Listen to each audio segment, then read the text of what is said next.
क्या plan A के साथ प्लान बी भी होना चाहिए? जब यूपीएससी जैसा लक्ष्य आपने निकालने का रखा है, सिविल सर्विसेज में आने का लक्ष्य रखा है, तो प्लान बी अगर रख रहे हैं, इसका मतलब है कहीं ना कहीं आपको डर है, फियर। दुनिया को बदलने वाले लोगों ने एक को पकड़ा और उसी पे लगे रहे, भले ही उसके कॉन्सिक्वेंसेस जैसे भी रहे। लेकिन अगर सोशियो इकोनॉमिक कंडीशन आपको सपोर्ट नहीं करती, दबाव बढ़ता है, अनसर्टेनिटी ज्यादा है, तब हम प्लान बी की ओर बढ़ सकते हैं। आजकल सामान्यतः बहुत सारे बच्चों ने ये पूछा है कि सर, क्या प्लान ए के साथ प्लान बी भी होना चाहिए? और जो लोग सुन रहे होंगे या वीडियो देख रहे होंगे, उनके दिमाग में भी ये हमेशा होता होगा कि क्या हमें प्लान बी की तरफ भी विचार करना चाहिए। बेसिकली यूपीएससी की तैयारी के क्रम में जब समय लगने लगता है, 1-2 साल से ज्यादा जब बीतने लगता है, और साथ ही साथ अनसर्टेनिटी को देखते हुए कंपटीशन में सक्सेस की प्रोबेबिलिटी और पॉसिबिलिटी को कम देखते हुए, ये मन में विचार आना बड़ा लाजमी भी है। और आजकल हर जगह चर्चा चल रही है, और यहां तक कि कई प्रोफेशनल्स भी इस पे बोलते हैं कि प्लान ए के साथ प्लान बी होना चाहिए या नहीं होना चाहिए। तो बड़ा ही जेन्युइन प्रश्न है आपका जो आपने पूछा है कि प्लान ए मतलब यूपीएससी, इसके साथ क्या प्लान बी भी लेकर चलें। इसको सबसे पहले हम जरा इस तरीके से समझते हैं कि लॉजिक क्या है।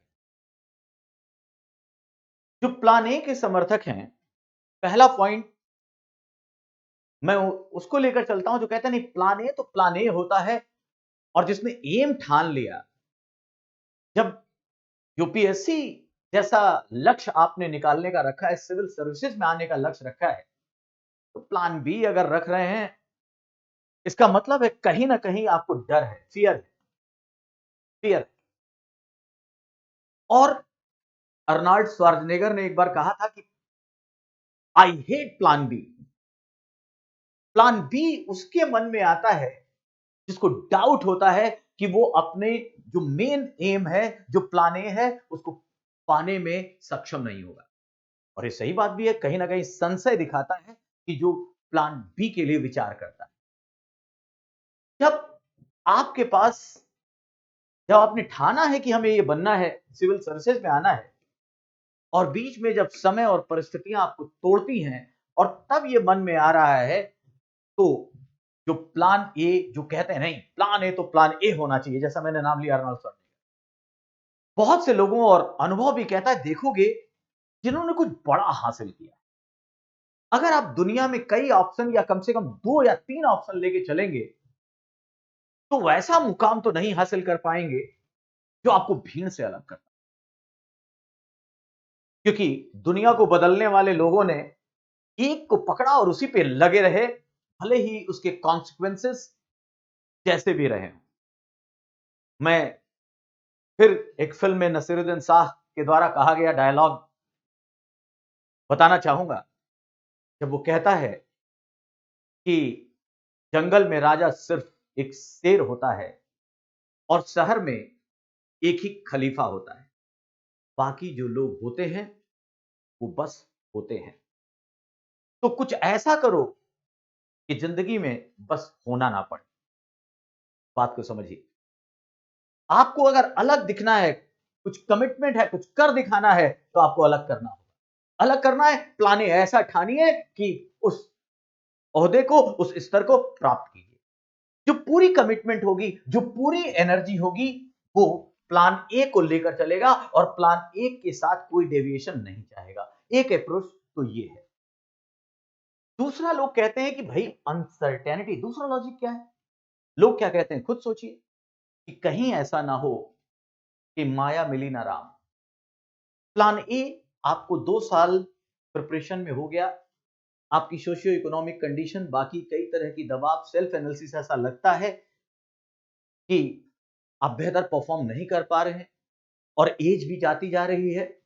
तो ऐसे समय क्यों ना प्लान बी को आधार बनाया जाए, और प्लान बी के साथ कोई एसएससी का एग्जाम हो सकता है, टीजीटी, पीजीटी का एग्जाम हो सकता है, पीसीएस निकाला जा सकता है और वहां पर उसको लेकर पहले इसको तैयारी करके आधार बना लिया जाए और फिर इधर बढ़ा जाए, ये भी कहा जा सकता है।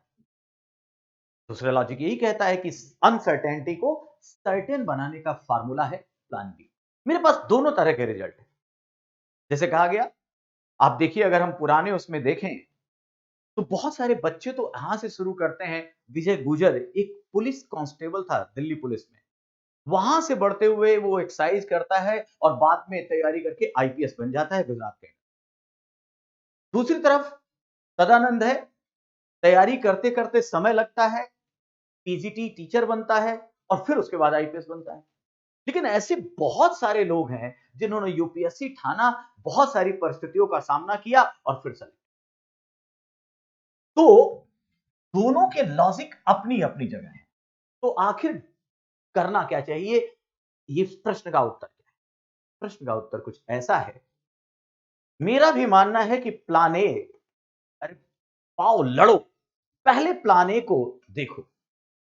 Give your 2-3 years to plan A, मतलब यूपीएससी की तैयारी, पूरा सिलेबस पे पकड़ मजबूत कीजिए, स्मार्ट नोट्स बनाइए, टेस्ट दीजिए और जब सारी तैयारी होकर आप प्री मेंस के साइकिल में शामिल हो जाएं और तब भी और तब अगर आपकी, मैं फिर कहूंगा, अगर आपकी सोशियो इकोनॉमिक कंडीशन ठीक है, कुछ समय देकर, पार्ट टाइम देकर कुछ आप प्लान ए पे स्टिक रहते हैं, गो विद दिस। लेकिन अगर सोशियो इकोनॉमिक कंडीशन आपको सपोर्ट नहीं करती, दबाव बढ़ता है, अनसर्टेनिटी ज्यादा है और एक बार आपने पूरी जब तैयारी कर ली तो क्या बचता है, केवल वैल्यू एडिशन बचता है। इस वैल्यू एडिशन के लिए अगर हम 6 आवर्स के आसपास प्लस निकाल लेंगे बाद में 3-4 साल बाद, तो ये काफी है। तब हम क्या करें, तब हम प्लान बी की ओर बढ़ सकते हैं। मतलब कि मेरा सजेशन ये रहेगा, अगर आपने आईएएस बनने की ठानी है तो 3 से 4 साल आप मान के चलें अपनी, जब आप एम तय कर रहे हैं, जब अपने परिवार को कन्विंस कर रहे हैं, जब अपने आप को कन्विंस कर रहे हैं, तो मान के चलिए कि इतने साल का इन्वेस्टमेंट हमारा जाए। अगर इतने साल में हो जाना चाहिए, अगर नहीं होता है तो जैसा मैंने कहा कि अब आपकी पूरी प्रिपरेशन हो गई हो तो आप प्लान बी के लिए जाइए और जब परिस्थितियां बहुत प्रतिकूल होने लगे तो ही प्लान बी की ओर जाइए और प्लान बी के साथ प्लान ए छोड़िए मत। ड्रीम तो यही था और उसके साथ वैल्यू एडिशन करके उसमें अपनी तैयारी को और बेहतर करते। शुरुआत ऐसे भी की जा सकती है कि जिनकी परिस्थितियां ऐसी हैं वो शुरू से ही मान लीजिए पीजी कर लिया और नेट क्वालिफाई कर लिया, तो कम से कम एक आधार रहेगा कि आने वाले समय में अगर नहीं हो पाता है, ऐसी परिस्थिति से गुजरेंगे तो हम लेक्चररशिप के लिए एलिजिबिलिटी को क्या करें, एक्चुअलाइज करें। तो इस तरह जो समराइज करके अगर मैं बताऊं तो जिसके पास सब कुछ अच्छा है वो प्लान ए पर स्टिक रहे, पूरी energy they, give your 100%। Plan A is plan A, क्योंकि अगर आप समय नहीं देंगे, कुछ जूझेंगे नहीं, लड़ेंगे नहीं, तो फिर बड़े लक्ष्य हासिल नहीं किए जाते।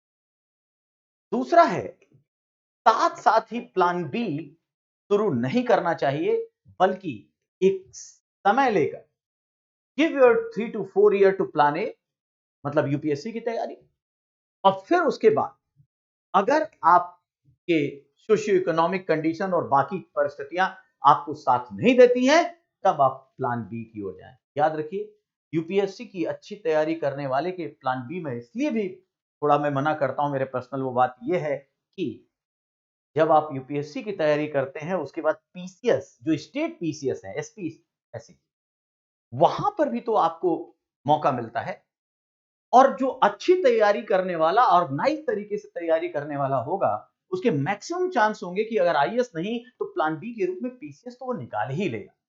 लेकिन फिर भी अपनी स्थितियों को देखिए, अपनी जो भी सेल्फ एनालिसिस है, जो आप परफॉर्म कर रहे हैं, कैसे परफॉर्मेंस आ रही है उसको देखिए और फिर अगर प्लान ए नहीं तो फिर प्लान बी की तरफ बढ़िए और प्लान बी के साथ भी प्लान ए को पाया जा सकता है। लेकिन अगर लक्ष्य और पहला एम ए ही होता है और बी बी, ये तो दिमाग में हमेशा होता है। तो अंततः प्लान ए होता है, उस पर पूरा पहले आप एम को निर्धारित करके अपना 100% दीजिए, और अगर 3-4 सालों में अनसर्टेनिटी दिखती है, एनालिसिस में लगता है कि नहीं थोड़ी दिक्कत आएगी, सोशियो इकोनॉमिक कंडीशन आपको सपोर्ट नहीं करती हैं, तो प्लान बी पर जाइए, और प्लान बी को पाने के साथ साथ जब तक आप में कैपेबिलिटी है प्लान ए को हासिल करने के लिए लगे रहिए। ये एक ऐसा आपका रवैया, स्ट्रेटजी हो सकती है कि प्लान ए और प्लान बी दोनों के साथ कैसे समन्वय करके चलते हैं। Thank you.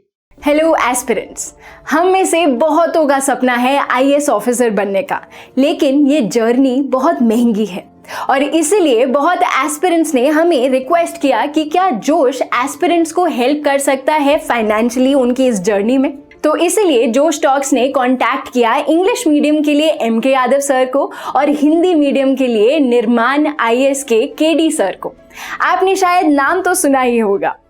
MK Yadav sir और केडी सर दोनों ही यूपीएससी के बहुत ही फेमस टीचर्स हैं जो दिल्ली में ऑफलाइन और ऑनलाइन दोनों पढ़ाते हैं।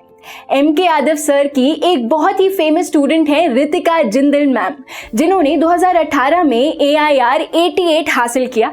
उन्होंने जोश टॉक्स भी दी हैं। उनके और बहुत से स्टूडेंट्स ने भी जोश टॉक्स दी हैं जो कुछ ही टाइम में रिलीज होने वाली है। केडी सर के भी बहुत स्टूडेंट्स ने यूपीएससी में टॉप रैंक्स प्राप्त की हैं। कुछ ही समय में उन्हीं के स्टूडेंट्स की भी टॉक्स रिलीज होने वाली है। तो हमने एमके यादव सर और केडी सर को कांटेक्ट किया और रिक्वेस्ट किया कि जोश की फैमिली के लिए वो एक बहुत ही बड़ी स्कॉलरशिप दे पाए, क्योंकि अब 2024 में जो भी अटेम्प्ट देना चाहते हैं उनके लिए अब तैयारी शुरू करने का टाइम आ गया है। हमें बहुत ही खुशी है कि दोनों सर ने जोश की टीम को इसमें सपोर्ट करने के लिए हाँ बोल दिया है।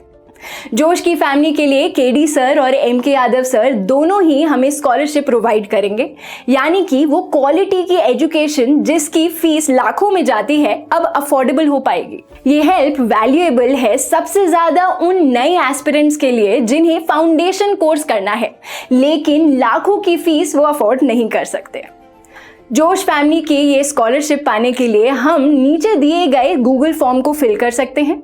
जब आपको कॉल आए तो प्लीज मेंशन करना मत भूलना कि आप जोश फैमिली के पार्ट हैं, ताकि आपको स्कॉलरशिप मिल पाए। जोश टॉक्स को बहुत गर्व है कि अब एस्पिरेंट्स को जोश सिर्फ कहानियों से नहीं बल्कि असलियत में फाइनेंशियली सपोर्ट कर पा रहा है। जोश टॉक्स का सपना कभी भी सिर्फ जोश टॉक्स बनाना नहीं था। जोश का मानना है कि हम सब में एक काबिलियत है अपनी जिंदगी में कुछ बड़ा हासिल करने की, मगर कुछ परिस्थितियों की वजह से हमारा वो अंदर का टैलेंट बाहर नहीं आ पाता। लेकिन अब कम से कम हमारी फाइनेंशियल स्थिति हमें अपने आईएएस बनने के सपने से रोक नहीं सकती। जोश टॉक्स एक बड़े भाई या बहन की तरह हर वक्त हम सबको जिंदगी में आगे लेके जाने के लिए प्रयास में लगा रहता है। आप जाके बस अपना 100% दीजिए, एक भी दिन जाया मत होने दीजिए, बाकी जोश संभाल लेगा। जय हिंद।